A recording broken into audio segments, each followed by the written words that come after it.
Well, Dr. Lemke, thank you so much for joining me on the podcast. Thank you for inviting me. I am very happy to be here. I'm so excited.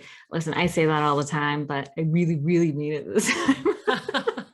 Because I have been reading your book, and actually I listened to the audiobook first while I'm walking, because it sort of is like the first wash of like all these concepts. And then I get the book because I'm a student and I like to highlight and underline and mark things. And this book was it has some pictures. Yes, it does. A picture, like people like me, pictures are amazing. Yes. But it's called Dopamine, Finding Balance in the Age of Indulgence. Oh, sorry, Dopamine Nation. And wow, I have so many questions to ask, but I think a good place to start might be with maybe what is dopamine really? Because I think there's a lot of misconceptions about what dopamine is. There isn't like a dopamine pill, but when people take drugs, I think they activate dopamine, but maybe I don't really have a good understanding. So I thought maybe you could sort of clarify what it really is and why it's important. Yeah, so dopamine is a chemical that we make in our brain. And it's very important for the experience of motivation, reward, and pleasure, and also fundamental in this self-re-regulating kind of system that's called homeostasis, that is so fundamental to our physiology and also, to our survival.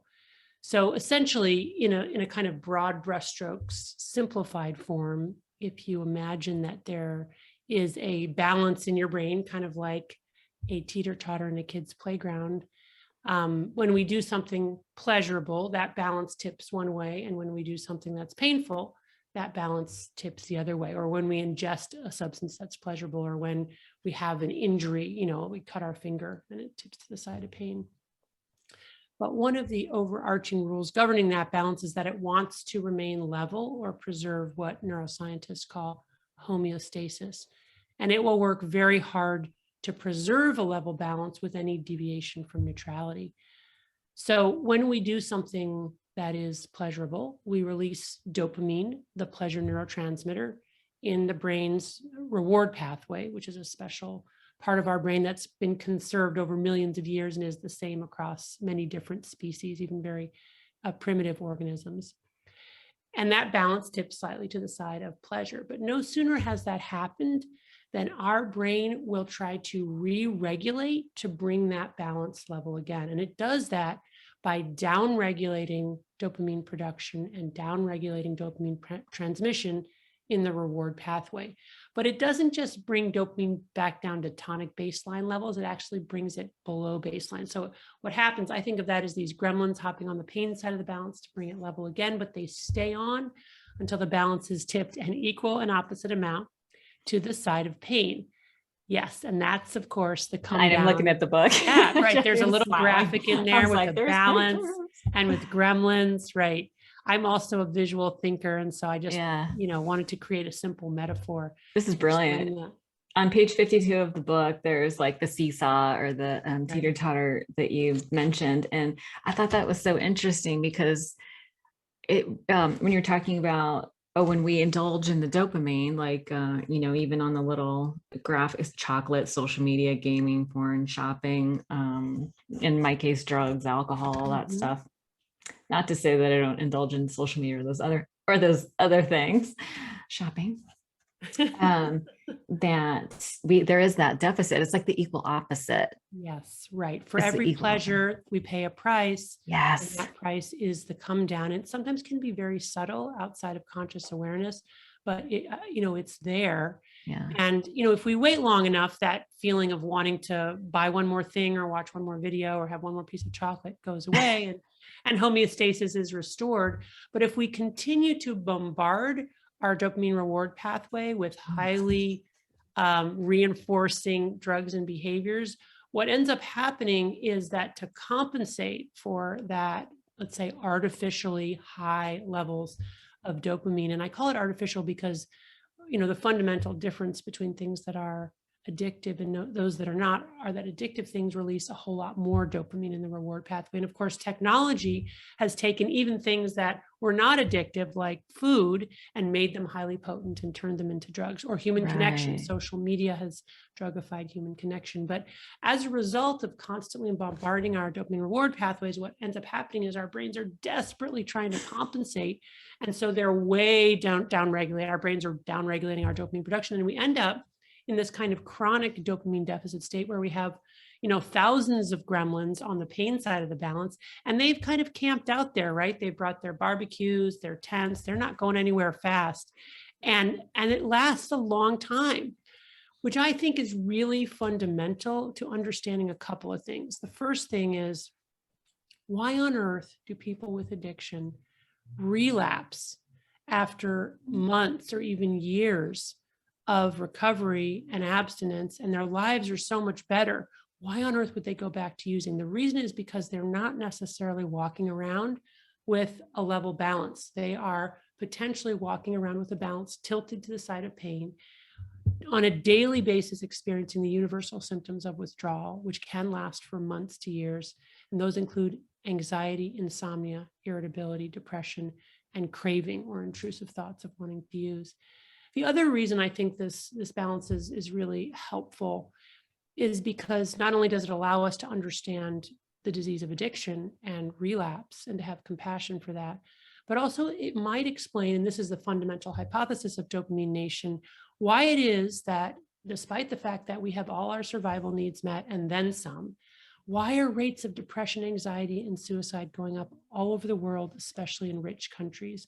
And I do believe that's because we individually and collectively are engaging in so many high reward, high pleasure activities and substances that in order for our primitive brains to compensate, we have collectively downregulated our own dopamine transmission such that we're all more depressed and anxious. Yeah, in the beginning of recovery, a lot of people talk about boredom, and I think we're so overstimulated when we're using that when we get sober and practice, those of us are practicing abstinence. I am aware that there is like harm reduction, yes, and that's a thing. I feel like that's totally valid. I quit drinking alcohol on my 25th birthday and continued to smoke weed for 5 months. I didn't know that recovery is about complete abstinence.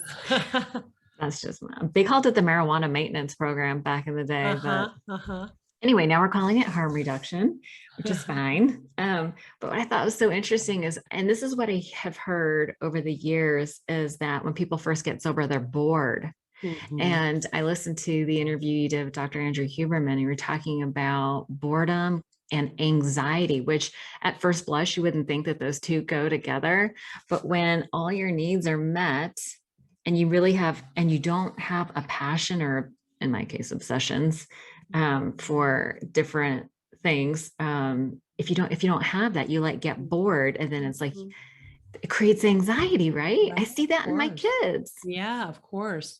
Yeah. I mean, especially the way, because we're living in a time when we're constantly able to distract ourselves from our own thoughts and our own ruminations and even our own creativity, really, such that when we take away those distractions, we're suddenly, plummeted into the abyss, really existentially, as we are bored and sort of then contemplate, well, gee, I don't have anything to do. Like, what is the purpose of my life anyway? But I think the key really is, number one, to acknowledge that boredom can be an extremely painful emotion, literally, physically painful and scary. But that if we can just sit with it and not try to run away from it, it is also the progenitor of creativity and a place where new things are born. And so, just thinking about open space, it's like you need space before you can have a supernova. You need to have that blankness in order to, initiate something new. And the internet really allows us all to be in this constant state of reactivity where we're always responding to some kind of input, right, rather than, sitting quietly and generating. Yeah. I have a question for you about the neurotransmitters. So it's my understanding, like from a chemistry perspective, that, your receptors, your brain cells have receptors on them Yes. that are the uptake that allow the cells to receive the dopamine. Yes. And if you flood your cells, I'm sorry, I don't know that, is this your neurotransmitters? Yes. Yes. Okay, so the receptor, if there's like little um, receptors that allow that uptake of the dopamine, but if it's flooded too much, your cells will retract those Right. receptors, Exactly. right? So this is the addict mind. How long does it take the brain to heal? Meaning it puts back a normal amount of receptors. Because in my mind, I was thinking, I took some physiology anatomy in college, and it was like, oh, that's why when people first stop using, they don't feel anything. It's like they can't, because their brain was trying to protect them this whole time by retracting those receptors, not allowing them to uptake the dopamine. And so because they're not there, people feel flat, like Right. they feel flat and they can't feel it. And so everybody always says, well, how long until I start feeling good again? Mhm. Like, how long does it take your brain cells to put those little receptors back out so people start feeling good? Yeah. So in my clinical experience, it takes a minimum of a month. And that's Oh, that's also not so, bad. yeah, not bad. And let me just say a minimum of a month to start to regenerate those Okay, dopamine regenerate receptors and physically. upregulate dopamine transmission. Okay, But I mean, the protracted abstinence syndrome can last many months to even years in some cases. right, It yeah. depends on the person, it depends on the drug, it depends on how, how much they used. But in my clinical experience, and again, this is supported by some evidence, if people totally abstain for 1 month, in weeks 1 and 2, that pleasure pain balance tips Feel them like side of crap. pain. Dopamine Yeah. transmission is below baseline because it's exactly as you say. Our neurons have retracted those dopamine receptors, so we're not getting, that stimulation. Um, and we're experiencing withdrawal. But by weeks 3 or 4, people typically start to feel better. And by week 4, even people with some very severe addictions will start to notice improvement. Now, one thing you have to be really careful about is cross addiction. So Ooh. all addictive substances work on that same common pathway. Mm. Dopamine is a universal currency for the process of addiction, at least as far as we know at this point. So if you give up your cannabis, but you keep smoking cigarettes, you're not going to get the same kind of upregulation because you're not going to be abstaining from nicotine, which Oh, is going to wow. be, so it's not, most of my patients are not willing to give up cigarettes and nicotine and alcohol and all of it at That's once. a lot to give up all It's at a lot. once. So whatever they're willing to do is great. And often they will see improvements, even if they just give up one thing. But to really get the full benefit and really restore homeostasis, you kind of have to give it all up Jeez. in order What to. about caffeine? Well, caffeine is a stimulant. So it sort of depends on how much you're using. If you're, a 1 cup of coffee a day, it probably isn't going to make much difference. And you can just keep doing that. But if Mhm. you're at, 8 cups of coffee a day, that's probably time to. And the truth is that, believe it or not, it sounds harder to give it all up at once, but it might in fact be easier. There are studies showing that people who quit drinking and quit smoking cigarettes at the same time have better outcomes than people who just quit drinking but keep smoking. Hmm. Are these people who are considered pretty heavy on the alcohol use disorder spectrum? Or, I don't think alcoholic is really a clinical term any longer. Is that true? That's true. It's That's a alcohol use term. Yeah. disorder. Yes, that's right. So we're trying to, that alcoholic comes from Alcoholics Anonymous. It's Mm-hmm. just not a medicalized term. It's a perfectly Mm. good term, but it's just Oh, not one that we're using in medicine today. We're trying to use a more generic term that can cross over many different substances. So now we don't even use the term addiction, believe it or not, in the DSM. what? Yeah, strange, right? And that's the Is that new? diagnostic. No, believe it or not, it hasn't really been the medical term. Now, let me say, I use it all the time. It's the broadly understood term for this process. Right. It is used in neuroscience texts. It is in the name of NIDA, the National Institute of Drug Abuse, which is a term we don't use anymore. The language of addiction is changing, but in the Diagnostic and Statistical Manual of Mental Disorders, it's not called nicotine addiction or alcohol addiction. It's called nicotine use disorder, alcohol use disorder, Oh, cannabis okay. use disorder, and on Okay. like that. Okay, so it is specific to the whatever people are using. Okay, that's so interesting. I did not know that. Listen, I kind of came up in Alcoholics Anonymous, so but I've noticed that, and I'm sure you've noticed this too, like in maybe not because you're not on social media. Is that true that you're not on social media that That's much? true. Yeah, that's That's true. true. But you were in the Social Dilemma. Right. Fascinating. Like I had resisted watching it Yeah. because I was sort of in the camp of, I use social media for good, Yeah. so I don't Yeah. And it can maybe serve good. Yeah. it can. Yeah. I mean, that's how I communicate everything that I do, my podcast and everything Mhm. that I do is I'm trying to disseminate information, solution. And I Yeah. use social media. So I'm like, it's like money. It's all in how you use it, right? It's like Mhm, you use your mhm. powers for good. Investing our energy into things that we care about, that give us meaning and purpose, that serve others, that make the world a better place. Those are all good things. They can also cross the line into addiction. We can, there is work addiction. Yeah. People Yeah. people can get, caught up in that in a way that's not healthy for themselves or others. But Right. in general, when we're serving others, those are usually healthy behaviors.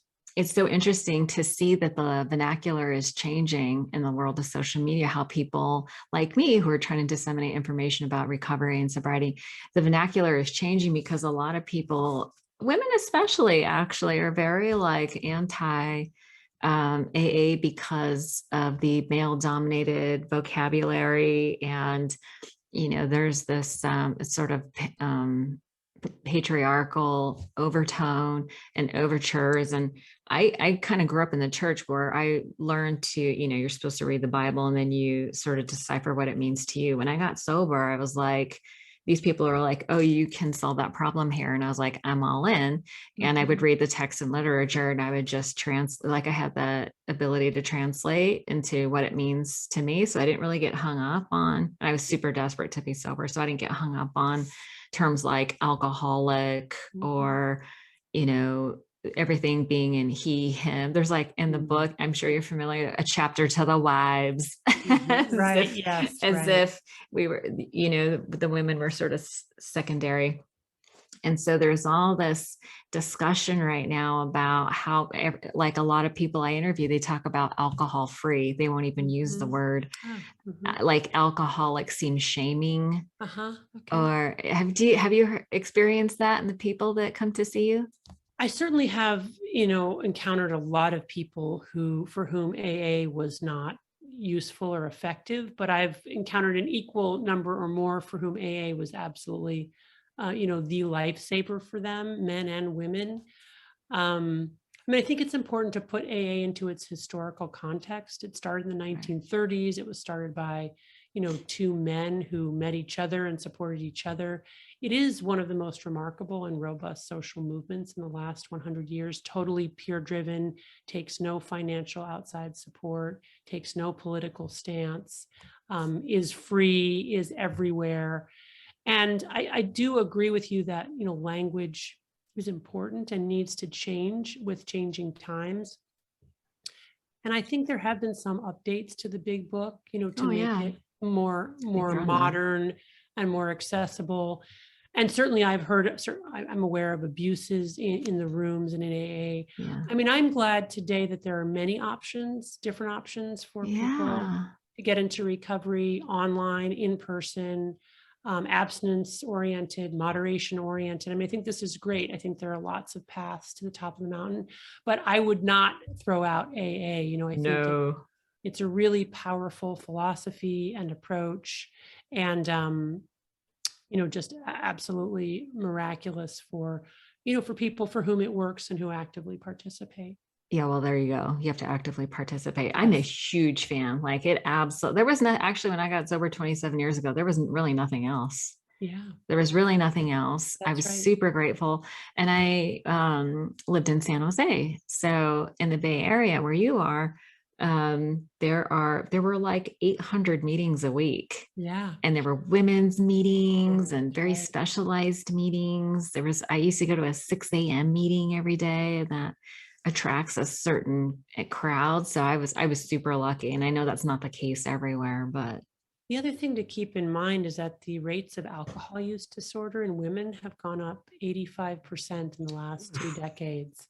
85%. The ratio of women who are addicted to alcohol, or men who are addicted to alcohol versus women, has been in the range of 5-to-1 to 2-to-1 for many generations. But in the last generation, starting with the millennials, that has approached 1-to-1.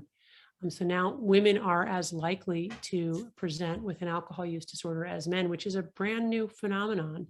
And really, therefore, I do appreciate that, women we have more women than ever, addicted to alcohol. They're also wanting new ways that are better suited to women, possibly, to get into recovery.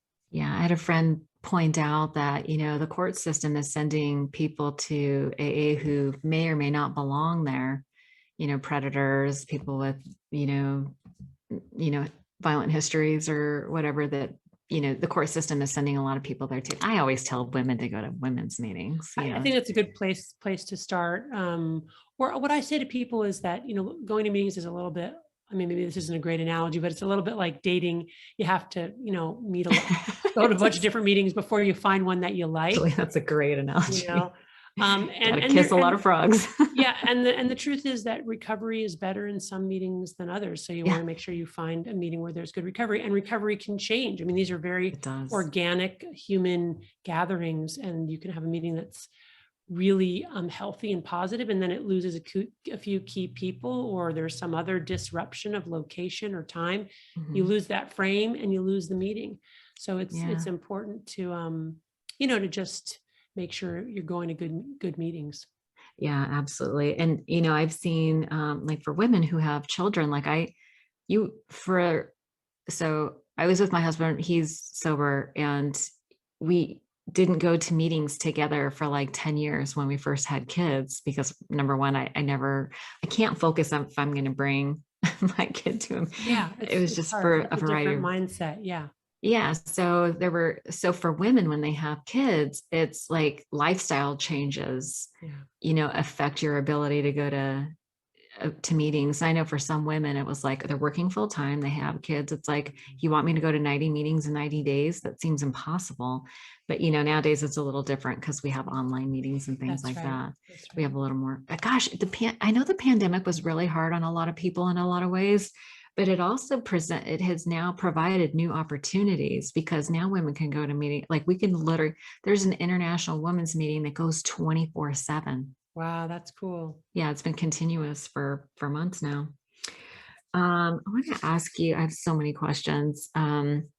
So we were talking about early recovery, people experiencing boredom, and it takes about, it takes some time for that to heal. So I think if people are aware that that's coming, that they can adapt to that, and to know that their passions for things will come back. Dr. Huberman described addiction as a narrowing of things that bring pleasure.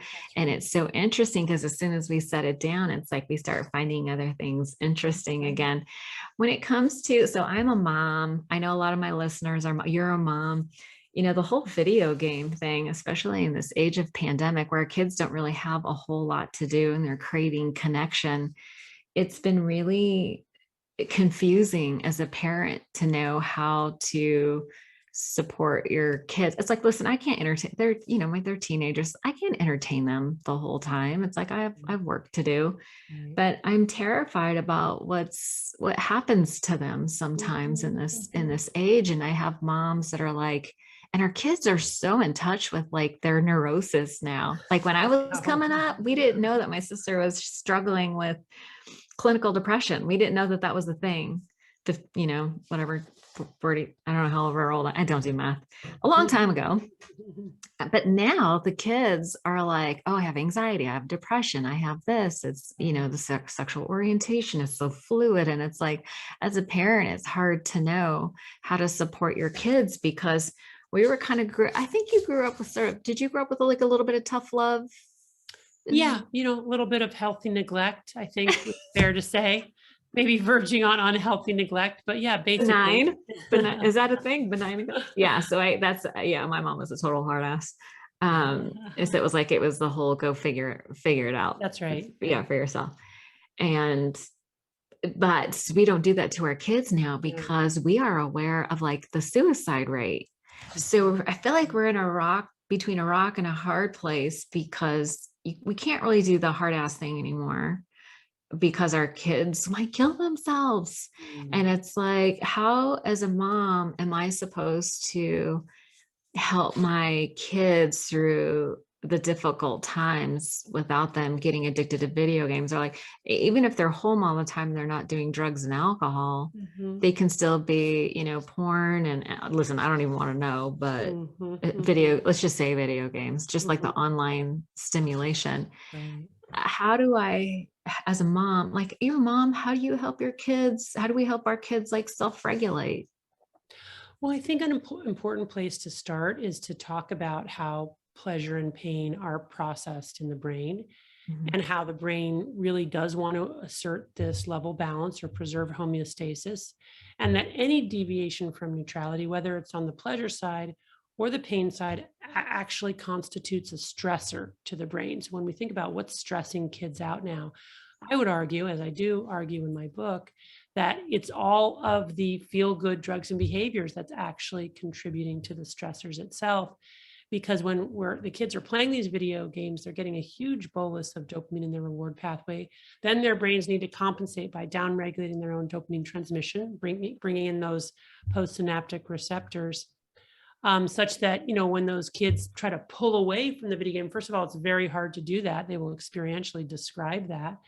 And then they're depressed. So it's actually the gaming and the pornography and the social media that is causing the depression and the anxiety, and not the other way around. So what I counsel parents to do is to first understand something about that basic neurophysiology, explain it to their kids, talk to kids about how these online products can be great, but they can also be drugs, and that they have been engineered to be drugs and to keep us clicking and swiping and scrolling.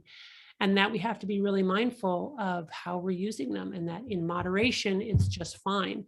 But just like you wouldn't get up and eat ice cream for breakfast, you probably don't want to get up first thing in the morning and, be scrolling through social media and do that all day long. The all good things in moderation. Right. I mean, so we all struggle with this. It's not just our kids. The other thing I say to parents, so as a family, talk about the dangers. Talk about the good things about social media and video games and all that, but also talk about the dangers. Talk about how important it is to pay attention to not just how you feel when you're doing the activity, but also how it makes you feel afterwards. Talk about the importance of having some device-free and tech-free times in the day, like maybe at dinner time or some other time with the family. Maybe taking tech-free vacations, if you can do that, where maybe for a week at a time, everybody leaves their devices at home and goes and interacts in nature. These are all things that people, they're horrified at the thought, because they get so anxious, right? They get anxious thinking about just leaving their phone behind. But the truth is, that's really an indication of how addicted we have all become. That even the thought of not bringing our phones with us, generates anxiety. And, that's the same thing as my patients who are addicted to alcohol. And the thought of not having access to alcohol at that party or at that gathering or when I get home, is absolutely terrifying to me. So I think we really have to, conceptualize these behaviors as potentially highly addictive, and, be thoughtful about organizing our use around them to really respect the pathophysiology. And the first thought that came up for me when you said take a tech-free vacation, I was like, isn't the first week off of addiction like your worst week? It is. And frankly, that's why I do recommend a full month off in order to give it enough time to reset reward pathways so that you're not craving anymore. Yeah. And then if you want to go back to using, or you have to go back to using because you need the smartphone for your work, really at that point, it's much easier to be intentional and thoughtful about using differently, using less, creating barriers. Like the self-binding you were talking about in the book. Right. Okay, so I'm going to jump to that since we just talked about it. So, page 93 of the book, we talk about binding, and I thought that was really interesting. I loved how he used Homer's Odysseus and the sirens, the story of the sirens, how the captain would put beeswax in his ear and tie himself to the boat. You know what's funny is this whole time I thought the sirens were like mermaids. They're birds. They're half bird, half human creatures who spellbind sailors with their enchanting song, lure them to the rocks, and kill them that way. Why they want to kill them, I don't know. But yeah, so the story of Odysseus, right, is that he asks his sailors to bind him to the mast and to put beeswax in his ear so that they can get through that passage without being lured by the sirens. What are some of, okay, so we mentioned, let's see, I had a list of self-binding things you mentioned. First thing that came to mind was rehab. That's kind of a self-binding thing, isn't it? Absolutely, it is, right. Yeah, and it's the first 30 days. So That's it gives right. you a chance for your brain to reset. Obviously, like changing your environment, removing all temptations around your house. When you were talking about video games, or other devices, you had an interesting, I don't want to spoil the book for anybody, but you had an interesting client or patient that had a machine. Right. That machine. Right. But anyway, he broke it or hit it and did all kinds of Right. crazy things to try to avoid it. Bless his heart. That must have been awful. But yeah, so we do all kinds of self-binding practices. But I kind of wanted to relate that to medications. Would you consider medications a self-binding practice? Yeah, I think they really can be. So, for example, if you take a medication like Naltrexone, Right. which blocks the opioid receptor, that's been shown to help people reduce or stop opioids, because obviously, if the receptor is blocked, opioids like heroin or Vicodin or whatever it is can't bind. But alcohol is also mediated through our own endogenous opioid system. So when the naltrexone is on the opioid receptor, alcohol is not as reinforcing. And so that can help people either stop drinking alcohol or reduce the number of drinks on drinking days. So it's a nice medicine to help people, not only whose goal is abstinence, but also who have a goal of moderation. I have a client whose family member, let's say, is probably physically addicted to alcohol. Is naltrexone used for somebody that you're chemically detoxing or medically detoxing? Is that a drug that you use? We think of detox, which is that period of helping somebody through acute withdrawal, especially potentially life-threatening withdrawal. And I just want to say that alcohol withdrawal can be life-threatening. Benzodiazepine withdrawal can be life-threatening. That Xanax, Valium, Klonopin, Ativan. Opioid withdrawal can be life-threatening. So if you're somebody who's so physically dependent on alcohol, benzos, or opioids that you're going to go into life-threatening withdrawal, you wouldn't want to just quit it, cold turkey. No. You would want to go see a doctor and have a medically supervised, medically managed withdrawal. Yeah. We really think of addiction treatment or recovery as beginning when acute withdrawal is over. Oh, got it. So naltrexone is a medicine that we would use to help somebody get into and maintain recovery. It's not a medicine that we use in acute withdrawal. Okay, so that's after acute withdrawal. That's right. Yeah, that's important. Let's talk a little bit about, I like that you have dopamine as an acronym on page 88. So good. You had it summarized in a picture. I like pictures. Can we go over what it stands for? Sure. Yeah. So the dopamine acronym is really just a framework for how to initially approach the problem of compulsive overconsumption, or in some cases, addiction. This is a framework that is a good choice in people who are not so physically dependent that they're going to go into life-threatening withdrawal. And it wouldn't be a good framework for somebody who had already repeatedly tried to stop on their own and just was incapable. Somebody, for example, who was injecting heroin multiple times a day and just couldn't even go for a day without. So that would be somebody who would really need a higher level of care. But for those of us who have maybe mild to moderate addiction, or maybe aren't even addicted yet, but are on our way to becoming addicted and are just engaging in compulsive overconsumption. This dopamine acronym kind of outlines a basic framework, and the D stands for data. And that's where I ask patients to describe to me what they're using, how much, how often.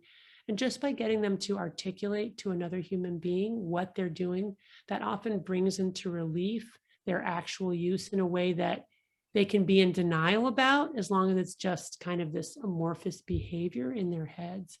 So I really like to start with just asking them in a non-judgmental way, how much are you on social media? How many hours a day? What are you doing? The O of dopamine stands for objectives. And this really gets into why is it that you're doing that drug or that behavior? What's positive about it for you? Because I really do think that even irrational behaviors make some sense subjectively. And so it's important for us to understand what's driving that individual's behavior. And then the P of dopamine stands for problems. That's when we get into, what's problematic about your use. I understand why you do it. I understand what's good about it, what's problematic about it. And that can range to everything from, it's not working anymore. Like it used to do X, Y, and Z for me, and it's not doing those things, to it costs a lot of money, to it's interfering with my relationships, with my work, with my ability to do schoolwork, with my health. So there are many, many different reasons that people will say often, in the why they do it, that it's, to solve a problem like anxiety or depression, but it may not be solving that problem anymore. Sorry, so you get them sort of in touch with specifics. Yeah. Like, so you're not asserting pressure. Because I think I used to be a sales girl, and in sales, they teach you not to pressure people because it viscerally creates resistance. Yeah, right. Right. But when you ask somebody like what problems is it cause, like what specifically, what problems is it causing for you, they're coming up with their own. Like I went through that experience too, of specific consequences that were a problem for me. Right. Yeah. You're basically asking them just to be objective and analytical about their own subjective experience, and just kind of, go, hey, this is what I do, and this is how it makes me feel. Do you know what I love about science when it comes to addiction is it kind of depersonalizes it, because we experience so much shame and guilt. And it's we do terrible. Listen, I did some terrible and embarrassing things when I was drinking and using that caused guilt and shame, right? But when I started to understand the mechanics of why I fell into the trap in the first place, it sort of depersonalized it a little bit and took away some of the guilt and shame. And I love this approach of objective, analytical, sciencey stuff, because it does sort of make it more easier for me to then accept the solution. Yeah, you realize it's not that you're a bad person, it's that it's a bad disease, and these are highly addictive substances and behaviors, and they were engineered to hook us. Right. The A of dopamine is really the key intervention, and that's where I ask patients to abstain from their drug of choice for 30 days. Why 30 days? Because that's an amount of time that most people can wrap their head around. If I say never drink again, I'm not going to be very persuasive, but I say, hey, can you give it up for 30 days? People think, oh, I can probably do that. The other thing, again, is that 30 days is the minimum amount of time it takes for those neuroadaptation gremlins to hop off the pain side of the balance and for homeostasis to be restored, which is just another way of saying that's the amount of time it takes for us to upregulate our dopamine receptors and dopamine transmission, so that we can widen our lens, start to enjoy other things, but also look back and see true cause and effect. Because when we're chasing dopamine, we really don't see the impact that it has on our lives. We get so blind. That's like the denial part, right? Yeah. We completely lose perspective. That's right. Yeah. The hard thing about getting patients to, engage in this task is that many of them come in feeling bad already, right? They're looking for help with depression, anxiety. And then I'm suggesting to do something that's going to actually make them feel worse. But what I say to them, it's kind of like getting, treatment for cancer. It's really hard when you're in it, but when you come out the other side, it'll be worth it and potentially life-saving. Yeah. And then the M stands for mindfulness, and mindfulness is just a way to sit with feelings, including negative, scary, strange feelings, without judgment and also without reaction, without trying to get rid of those feelings. Insight of dopamine acronym just stands for how this experiment really does give us an enormous amount of insight, often into how addicted we really are. Because like I said, we will tend to minimize and normalize. And, in the book, I talk about my own romance novel reading addiction. And It's it so really funny. I'm right there with you, girl. Twilight. Oh yeah. Yeah, right. It was embarrassing. My kids make fun of me. I know it is. My boys are like sparkly vampires. What is right? I know. To admit the ways that we are sort of incontinent around our desires is always shame producing. Right. It's interesting. Yeah. But this is really, again, just a way to gather data, do an experiment, gain insight. And it's an embodied physical experiment. I think that's really key too, because so much of our mental health interventions are asking patients to sort of just rearrange their thoughts. But this is a really physical thing where, you go into withdrawal, and you feel that physically, and it's painful. So kind of asking people to embrace something that's painful in the service of feeling better in the long run. And then N stands for next steps. That's when people come back after a month. If they were able to do it, I say, okay, do you want to keep abstaining or do you want to go back to using? And most of them say they want to go back to using, but they want to use in moderation. Yeah. Okay. And sometimes is that disappointing for you to hear? Like, does that make you nervous? Sometimes, because sometimes my choice for them really would be abstinence. And I kind of know that they're not going to be able to moderate, but you got to meet patients where they are. Yeah. And if I try to railroad them into it, it's not going to work. Pressure. So sometimes they just have to go out and get more data and go through that loop a couple more times. And they're like, you know what? I think I'm better off abstaining.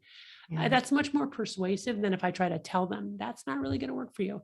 The other thing I would say is I have had patients who surprised me and actually with enormous effort were able to abstain. Sometimes even when they were able to do it, though, they said it wasn't worth it. It took too much effort and energy, that it was easier to abstain. But importantly, there are, drugs that we use that we can't abstain from, like food, or like our smartphone. Oh, that's so hard. Right? Yeah. Or sex. I mean, I think most of us think of sex as a part, a healthy part of a healthy life. Right. So then that idea of, well, how do we moderate becomes important, I think, for all of us, even for those of us who are trying to abstain from our drug of choice, because we're just bombarded by these highly rewarding substances and behaviors. And so we're all challenged with, abstention and moderation. And I really think that people in recovery, as I say in the book, are modern day prophets for the rest of us, kind of can show us how to live in this dopamine saturated world. So just to finish off, then E of dopamine stands for experiment. And that's where people go back out and implement what they've learned now with a pleasure pain pathway that's at the homeostatic level place.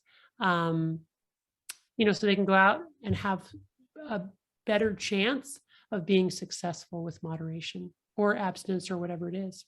Yeah. Thank you for going through that and being able to remember all the things. You were super smart. I would not have been able to do that off the top of my head. A couple of questions came up for me as you were going through that. So I just find it like such a paradox that, people with these use disorders have such a high tolerance for pain on one hand, like the consequences. And on the other hand, we have such an inability, we have like this avoidance of emotional pain, right? And I just wonder, I was watching this show, it seems totally unrelated, but anyway, I was watching the show called Meat Eater, and this guy was talking about how as a hunter, human beings have something called shifting baseline syndrome. Have you ever heard of that idea? No. The idea is that as through human evolution, or as societies change, we have good time, feast and famine, right? And so we have this ability to normalize lower standards of living. Right. And so in Alcoholics Anonymous, we talk about seeking lower companionship. We're like, this is okay. This is okay. This is okay. You know what I mean? Yeah. And so I was like, that is so funny. But so when it comes to pain, like emotional pain tolerance, it feels like we're living in this really weird world why we're creating all this pain for ourselves because you drink and use, you spend all your money and you're in all this pain. And so what do? You drink and use some more because you can't tolerate the pain. It's just such a weird place to be. We have this, And I feel like, in all fairness, that most people have an avoidance of emotional pain. Mhm. What are some of the ways?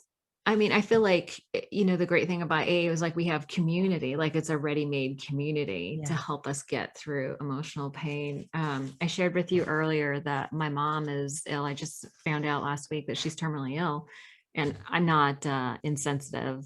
I think it might be a little bit numb. But I have found so I've been 27 years sober. It used to be if I got stood up on a date, I would go on a bender. Like I couldn't tolerate it. Mhm, mhm. Now I'm sober a long time. My mom is really sick, and it doesn't even occur to me to use what happened to my brain from that. You know what I'm saying? It's like Yeah. Oh, from yeah, then I and do. now, what Yeah. happened to my brain? Well, I mean, your brain is not any longer in that addiction cycle. Your brain is at a homeostatic baseline, and it might even be tipped slightly to the side of pleasure, such that you have the mental calluses and the resilience to withstand even enormously painful things like, the potential loss of a loved one.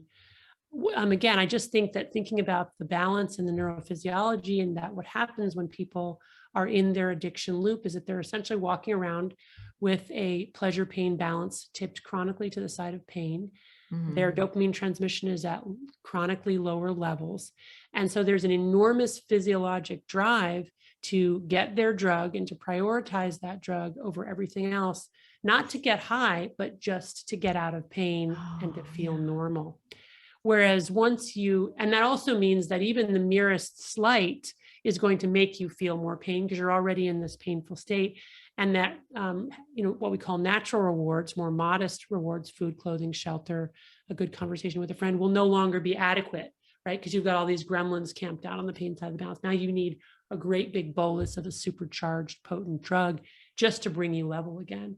Whereas once you're in recovery and you start to repair all of that and the gremlins hop off and you start to upregulate not just your own endogenous dopamine, but also your endocannabinoid system, your endo-opioid system, your serotonin, your norepinephrine. Now you've got a pleasure pain balance that's supple, right? It's homeostatic, it's level, it's sensitive appropriately to small pleasures, it's sensitive to small pains, but resilient enough to quickly restore homeostasis in both directions. And that's great. That's exactly where we want to be. Yeah, it takes a lot of work. It takes a lot of It does. It takes a lot of vigilance, and it's when vigilance, I think about that pleasure pain balance, it's sometimes I say it's like a teeter-totter in a kid's playground, but really it's more like a piece of plywood on a ball, and you're standing on that piece and you're constantly having to move in order to keep in balance. It's not a static process. It's a really dynamic process that takes constant small adjustments. Yeah, and I'm glad you talked about that. You're, talking about balance, and we only have a couple minutes, and so I did want to touch on. Listen, thank you so much for writing this book. This was such an important book for people like me who need to know why and need to know how, and then what to do about it. Right? Like we can, ruminate on the problem all day long, but I need to know what to do. Right. Tangible, practical steps. Tangible, practical, understandable things to do to get better. And the idea is that, and you did talk about like we can break our dopamine reward system, but you also said we can heal it. And that is the hope that this book provides so much hope in like a real concrete, practical way that doesn't require like a religion, or you don't have to do like I'm not knocking that at all, right? Because I found that to be super helpful, but I don't know, I'm a science girl at heart, and I just needed something. I need to know why. Prove it. Right. I need to prove it to me. I'm a prove it to me kind of girl. But at the end of the day, and at the end of the book on page 231, we're talking about your conclusion, which is the lessons of balance. And I've heard people say, I think of balance as sort of a wide path. It's not a razor's edge. And I'm going to read to you something that you wrote. You're like, I already know. We all desire a respite from the world, a break from the impossible standards we often set for ourselves and others. It's natural that would seek a reprieve from our own relentless ruminations. Oh my God, the whole obsessive thinking thing. Why did I do this? Why can't I do that? Look what they did to me. How could I do that to them? And then your question you pose is, what if instead of seeking oblivion by escaping from the world, we turn toward it? That is the challenge, right? That is the challenge, is to, Sheryl Sandberg said, lean in, Right. but it's in the leaning in that I'm always talking about, let's process to resolution, right? And that requires leaning in. Yeah, it does. Yeah. And I think, we're all seeking transcendence and that loss of self, that non-being where we're not ruminating and thinking about ourselves in the world. And, escaping with drugs, or in my case, into fantasy novels, is one way to do that, but not ultimately a very adaptive way to do that. A better way to do that is actually to do the opposite and really engage with the people around us, with the life that we've been given, immerse ourselves in it. And when we invest in and immerse ourselves in our real lives, they do become, transcendental. They do take on a kind of luminous and numinous quality that's really enhancing, that releases dopamine, but in a way that is enduring and healthy. And so, yeah, that's, I think, really the antidote to addiction. Instead of trying to run away, turn around, face it, and immerse yourself in it. That is the antidote. Simple, but not easy. That's right. It's simple to say, not easy to do. Yeah. Well, listen, at the end of the day, that's why we all need each other, right? And I I know from reading the book that you did your own work, and I really appreciated that about you. Thank you for sharing those, for your transparency and your vulnerability in the book, of sharing your own, struggles, that you did your own work. So thank you. Thank you so much again for this time. I'm so honored, and this was such an amazing book. And where do people find out more about you? Well, the book is available where books are sold. That's probably the best source of finding out about me and my work. It's also available on Audible, as you mentioned, for people who'd rather listen than read a physical book or a Kindle version. And then there's more about me on AnnaLembke.com or DopamineNation.com, a website that was created for the book. Well, listen, thank you so much for all you do. Tell Andrew I said, hey. Will do. All right. Thanks have a great, me. yeah, thank you so much. Yeah.